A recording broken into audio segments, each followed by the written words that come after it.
അമ്മേ ശരണം.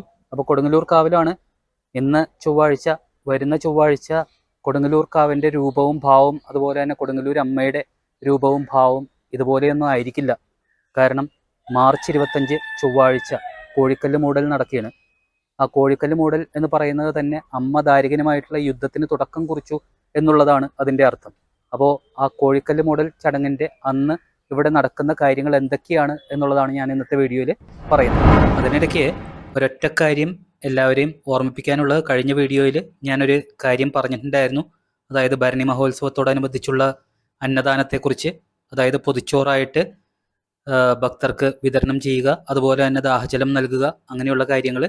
അപ്പോൾ അതിൻ്റെ ഡീറ്റെയിൽസ് കൂടി എല്ലാവരും ഒന്ന് നോട്ട് ചെയ്യുക, പരമാവധി എല്ലാവരും സഹകരിക്കുക എന്നുള്ള ഒരു അപേക്ഷ കൂടിയുണ്ട്. അപ്പോൾ ഞാൻ കൊടുങ്ങല്ലൂർ വടക്കേ നടയിലാണ്. വടക്കേ നടയിൽ തന്നെ ആ ദീപസ്തംഭത്തിൻ്റെ മുമ്പിൽ എൻ്റെ പിറകിൽ കോഴിക്കല്ലുകൾ കാണാം. അത് ധർമ്മക്കല്ലും കോഴിക്കല്ലും എന്നാണ് അറിയപ്പെടുന്നത്. കോഴിക്കല്ല് മൂടലിൻ്റെ അന്ന്, അതായത് മീനമാസത്തിലെ തിരുവോണം നാളിൽ ഈ കോഴിക്കല്ല് മൂടൽ ചടങ്ങ് നടക്കും.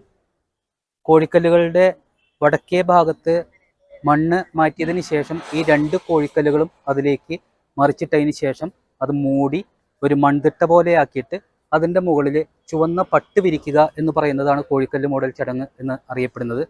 അതായത് കൊടുങ്ങല്ലൂരമ്മയുടെ യുദ്ധം, ദാരികനുമായിട്ടുള്ള യുദ്ധം ആരംഭിക്കുന്നു എന്നുള്ളതാണ് സങ്കല്പം. അന്ന് മുതൽ ഇവിടെ ഭരണിപ്പാട്ട് പാടി തുടങ്ങുകയും ചെയ്യാം എന്നുള്ളതാണ്. അപ്പോൾ അതിന് കുറച്ച് അവകാശികളുണ്ട്. അതായത് ഭഗവതി തറവാട്ടുകാരാണ് കോഴിക്കല്ല് മൂടലിൻ്റെ അവകാശികൾ എന്ന് പറയുന്നത്. ഭഗവതി തറവാട്ടുകാരാണ് ഈ കുഴി ഒഴിക്കുക, അതുപോലെ തന്നെ ഈ കോഴിക്കല്ല് അതിലേക്ക് മറിച്ചിട്ടതിന് ശേഷം മൺതിട്ട പോലെ ഉണ്ടാക്കി ചുവന്ന പട്ട് വിരിക്കുന്നത്. അതിനുശേഷം ഇവിടെ വിളിച്ചു ചോദിക്കും. അതായത് തച്ചോളി തറവാട്ടുകാരുടെ ഒരു അവകാശമുണ്ട്. അതായത് വിളിച്ചു ചോദിക്കും, തച്ചോളി തറവാട്ടിലെ കോഴികൾ ഹാജരുണ്ടോ എന്നുള്ളത്.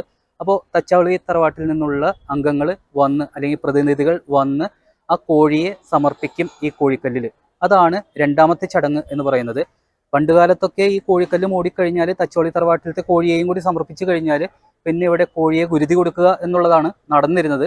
പക്ഷേ നിയമം മൂലം ആ ഒരു മൃഗബലി എന്ന് പറയുന്നത് നിരോധിക്കപ്പെട്ടതിന് ശേഷം കോഴിയെ സമർപ്പിക്കുക എന്നുള്ളതാണ്. അപ്പോൾ ആ കോഴിക്കല്ല് മൂടിയതിന് ശേഷം തച്ചോളി തറവാട്ടുകാരുടെ കോഴിയെ സമർപ്പിച്ചതിന് ശേഷം പൊതുജനങ്ങൾക്ക് അല്ലെങ്കിൽ ഭക്തർക്ക് അവരുടേതായിട്ടുള്ള ആ വഴിപാടുകൾ എന്ന് പറയുന്ന രീതിയിൽ കോഴിക്കല്ലിൽ ചുവന്ന പട്ട് സമർപ്പിക്കാം, അതുപോലെ തന്നെ കോഴികളെ സമർപ്പിക്കാം, അങ്ങനെയുള്ള കാര്യങ്ങളെല്ലാം നടക്കും.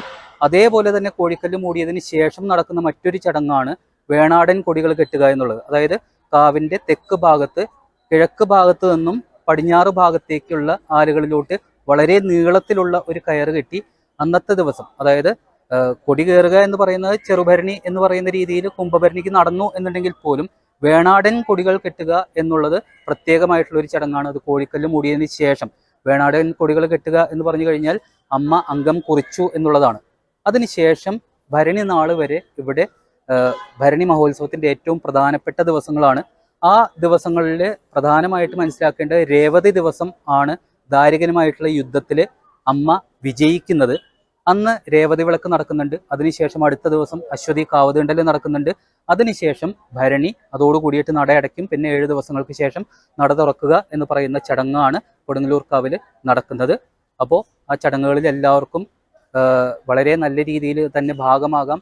ഭരണി ആചാരങ്ങൾ അതേപടി പാരമ്പര്യ രീതിയിൽ തന്നെ ആചരിക്കാൻ ശ്രമിക്കുക എന്നുള്ളതാണ് എനിക്ക് ഈ സമയത്ത് പറയാനുള്ളത്. കാരണം നമ്മളുടെ ആചാരങ്ങൾ പലതും അന്യം നിന്ന് പോയതിൻ്റെ അടിസ്ഥാനത്തിലാണ് നമ്മളുടെ ഹിന്ദു സമൂഹം എന്ന് പറയുന്നത് നശിക്കപ്പെടുന്ന ആ ഒരു അവസ്ഥയിലോട്ട് ഇപ്പോൾ എത്തിയിരിക്കുന്നത്. പലരും പച്ചക്കറിവാദികളുണ്ട്, പലരും ബലി വേണം എന്ന് പറയുന്നവരുണ്ട്.